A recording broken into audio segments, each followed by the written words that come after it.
Those of you who followed my channel for a long time will remember that a couple of years ago I made a video looking at my 12 games of Christmas. Titles that hold amazing nostalgic memories for me at this time of year, and I really wanted to do a seasonal video again this year. As I've already looked at the games from Christmas past, it seemed only right to look at the consoles and computers that sat under the tree in my youth too. I found 5 such examples from my past that were worthy of coverage, so I hope that you enjoy listening to my memories as much as I did reliving them. But before we get on with the video, I just wanted to wish all my loyal subscribers and viewers a very Merry Christmas and a Happy New Year. Let's hope that 2022 turns out to be a much better year than 2021 and the world gets back to normal. And I hope you get lots of retro gaming goodness under the tree come the 25th of December. So without further ado, here's my 5 consoles of Christmas. Sinclair's new ZX Spectrum Action Pack has a powerful 128K home computer, a joystick, 6 very different games, and a deadly accurate light gun.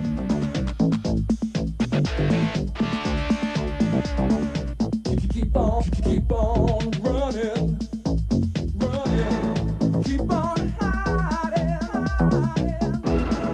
keep on running, keep on hiding. That'll keep those droids on the run. The new Sinclair Action Pack puts the zap back into computers.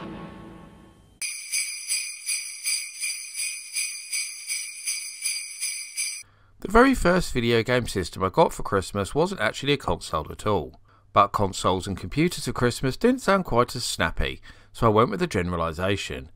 Now, compared to my friends at the time, I was the last one to get a home computer. I was well used to going around their houses after school to play some Spectrum games, which is what they all had, but it took a long time to convince my parents that this was something we should have in our house. Half their reasoning for avoiding the purchase of a home computer was the high price of entry. But after I got my older sister and younger brother to join me in this request, my parents gave in. So our big joint Christmas present in 1988 was a Sinclair ZX Spectrum Plus 2, which my dad purchased from Toys R Us after some very careful guidance from me. Even then he tried to tell me that the great Atari XE pack he had seen seemed like a better deal, and in hindsight it probably was. But I was adamant that it was the Plus 2 I wanted, because I wanted to be able to swap games with all my friends. After unwrapping our computer and setting it up on the floor with a 14-inch black and white TV, because the big table we had was set up for Christmas dinner and the big TV was in use, we divvied up the 6 included games between us after much arguing, and then argued even more about who got to play on it first. This was an argument I won, of course, because I was the only one who knew how to use it. I go into my memories of this day and this computer more in the Spectrum Plus 2 review on my channel, which I'll show clips from here, and have linked in both the description and in the top right hand corner of the screen right now if you want to watch it. It was this computer that sent me on the path into the video game world that continued through much of my life, and ended up where we are now with me working solely in this sector as a career. In fact, the very first solo book I had published as an author was a compendium of ZX Spectrum games, in which I included a huge amount of memories from this period in my life. As you can probably imagine, I still have a huge amount of affection for the good old Specky.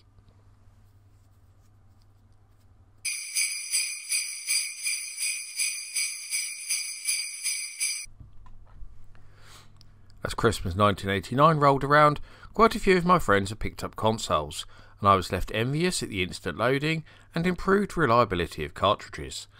My friend Will had an Atari 7800, 2 of my other friends, James and Alex, had Master Systems, and lots more were considering doing the same.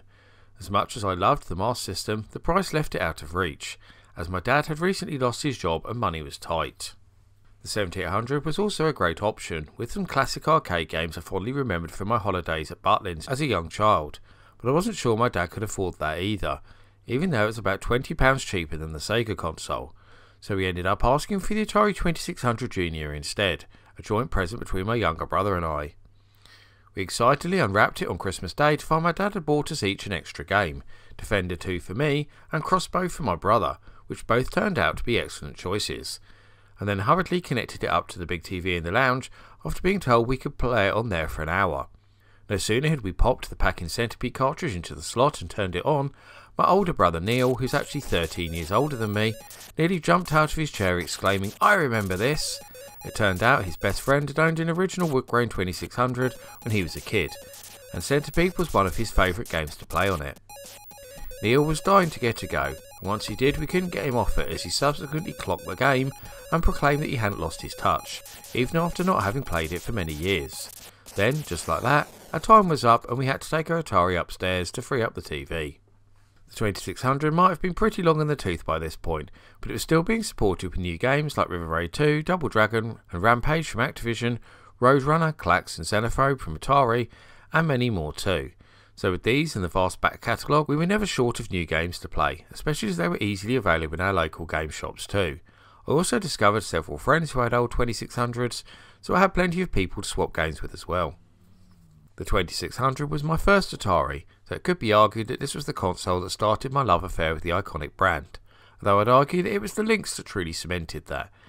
Anyway, if you want to know more about my memories of the 2600 Junior, then you can watch my specialised video on the classic console, which I've linked in the description and in the top right hand corner.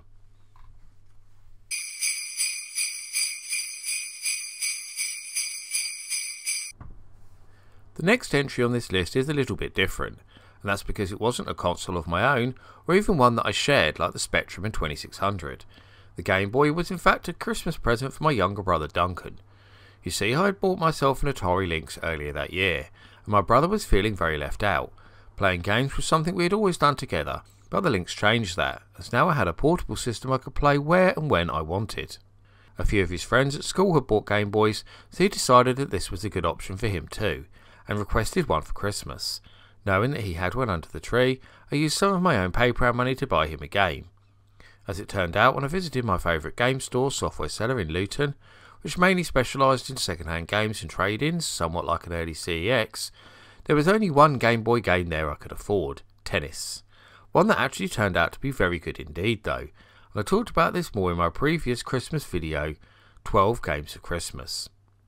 Once we both had a handheld, there was an opportunity to swap with each other for a while and play some different games, which was great, and I soon became very addicted to both tennis and the pack-in Tetris. So for that reason the Game Boy still holds amazing Christmas memories for me, and so therefore deserves its place here.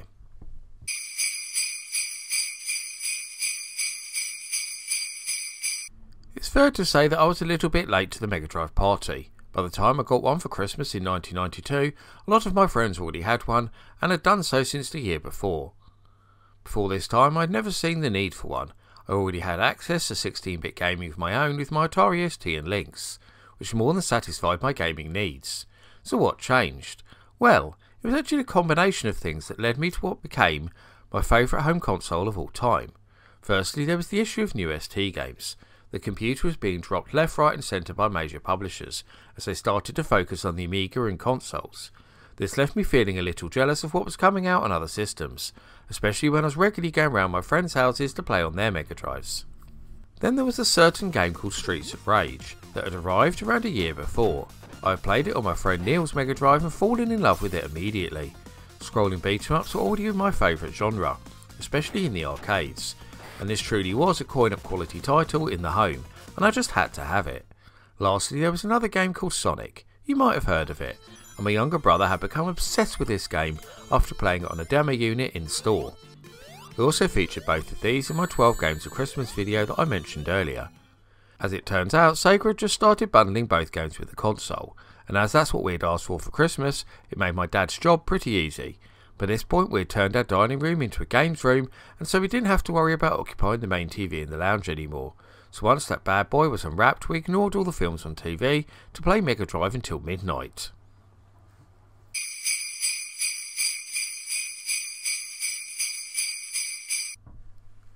My final entry in this video timeline is actually very different to all the rest, because I didn't actually get this console for Christmas. So why are you including it here then, I hear you ask?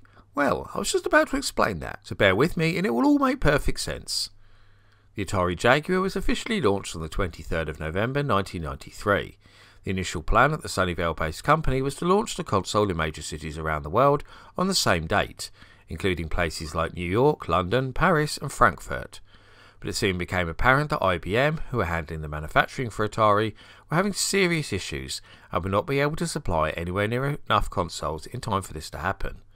So Atari cancelled all launches around the world except for San Francisco, New York and London, with the latter taking place in the famous Hamleys toy store on Regent Street. By the time the launch came around, there was barely enough stock to even do one event, and Atari UK were allocated just 2,000 units, 1,000 of which would only be available at the Hamleys launch event.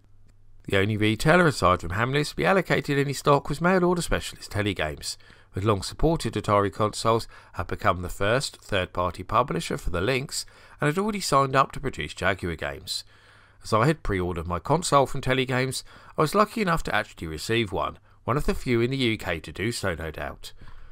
I remember ringing them up almost every single day to see if my console had been dispatched, and desperately wanted to play it in the Christmas holidays.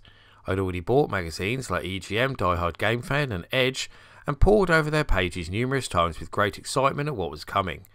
Then, finally, I got the response I wanted. My Jaguar was on its way, and it arrived just a week before Christmas Day. So whilst my Jaguar wasn't technically a Christmas console, that was when I finally received it. For ages I had just one game, Cybermorph, the pack-in, but I didn't care. I had the console that nobody else had, and never regretted the purchase. The Jaguar remains one of my most beloved consoles to this day.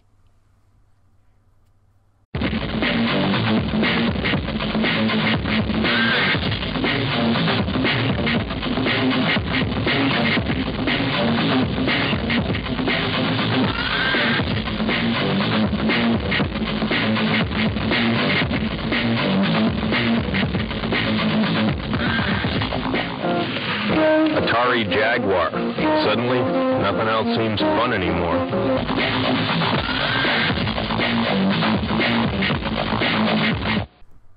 And that rounds up my 5 consoles of Christmas. What are the systems that you got for Christmases past, and what are your memories of receiving them? I always love to hear the thoughts and views of my audience, so please get typing in that comment section. Before I go though, I must thank all of my loyal patrons who continue to support my channel and make videos that is possible. However, I must give special thanks to the following patrons in particular for their much appreciated pledges: Mitchell Valentino, Neptune, Seth A. Robinson, Carl Olsen, Ozzy B, Noel Saw, Dos Gamerman and Electron Star Collapse. If you also want to help support all my creative endeavours, including this YouTube channel, then please go and check out my Patreon right now, where you can get access to host-restricted content, including downloads, exclusive videos, creative insights and much more besides. I've been the Laird, I thank you for watching over the last year, and I wish you all a very Merry Christmas.